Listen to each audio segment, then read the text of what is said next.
بسم اللہ الرحمن الرحیم۔ السلام علیکم۔ حسن وائس میں آپ سب کو خوش آمدید۔ آج جس نبی کا ہم تذکرہ کریں گے وہ ہیں حضرت ادریس علیہ السلام۔ حضرت ادریس علیہ السلام مصر کے شہر منفیس یعنی منف میں پیدا ہوئے۔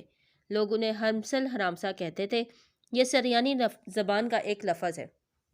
ہرموز کا معنی ہے تجربہ کار، مضبوط رائے والا۔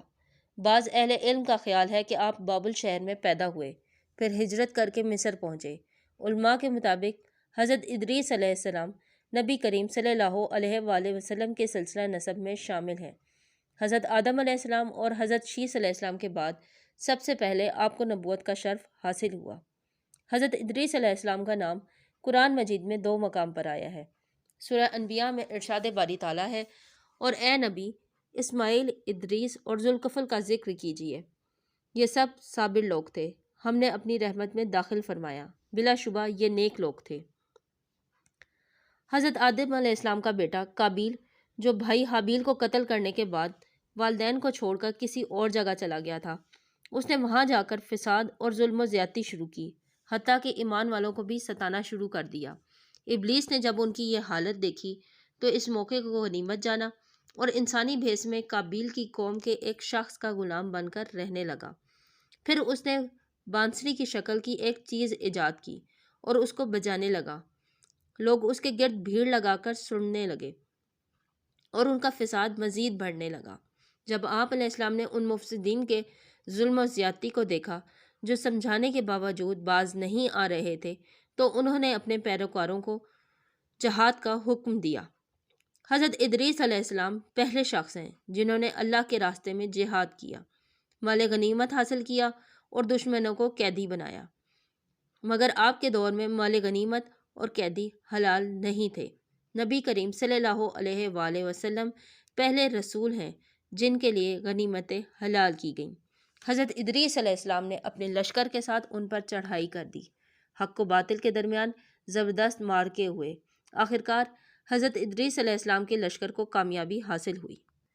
امام ابن اسحاق رحمۃ اللہ علیہ نے ذکر کیا ہے کہ حضرت ادریس علیہ السلام دنیا میں پہلے شخص ہیں جنہوں نے قلم ایجاد کیا تھا، اور سب سے پہلے انہوں نے ہی قلم سے لکھا تھا۔ حضرت ادریس علیہ السلام نے اپنی قوم کو بتایا تھا، میری طرح اس عالم دنیا میں دینی اور دنیاوی اصلاح کے لیے بہت سے انبیاء آئیں گے۔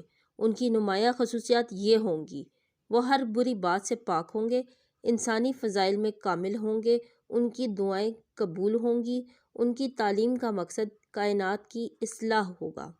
آپ نے سب سے پہلے طوفان نوح کی اطلاع دے کر انسانوں کو ڈرایا تھا۔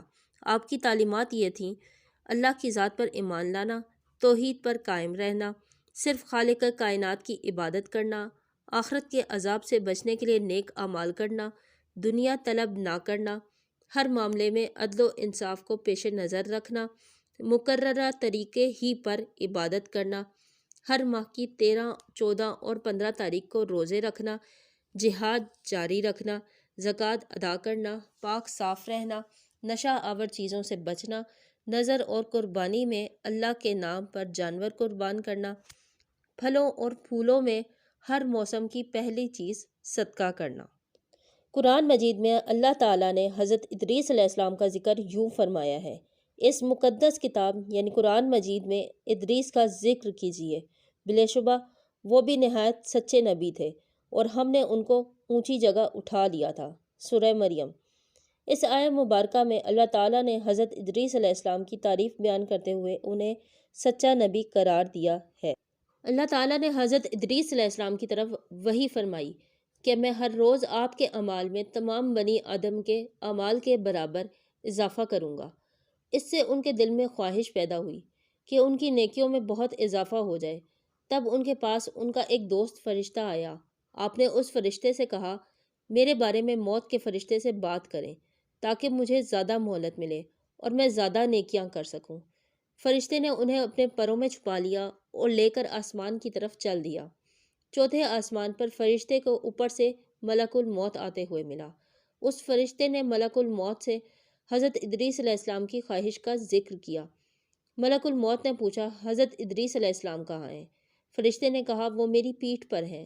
یہ سن کر ملک الموت نے کہا، میں بھی حیران تھا، اللہ تعالیٰ نے مجھے بھیجا تھا اور حکم دیا تھا کہ چوتھے آسمان پر ادریس علیہ السلام کی روح قبض کروں، اور میں دل میں کہہ رہا تھا کہ وہ تو زمین پر ہے، میں ان کی روح چوتھے آسمان پر کیسے قبض کروں؟ یہ کہہ کر ملک الموت نے ان کی روح قبض کر لی، اور یوں وہ خالق کائنات سے جا ملے۔ آپ علیہ السلام نے اپنی قوم کو یہ نصیحتیں فرمائیں: جہالت کے قریب بھی نہ جاؤ، ورنہ علم میں کمال حاصل نہیں کر سکو گے۔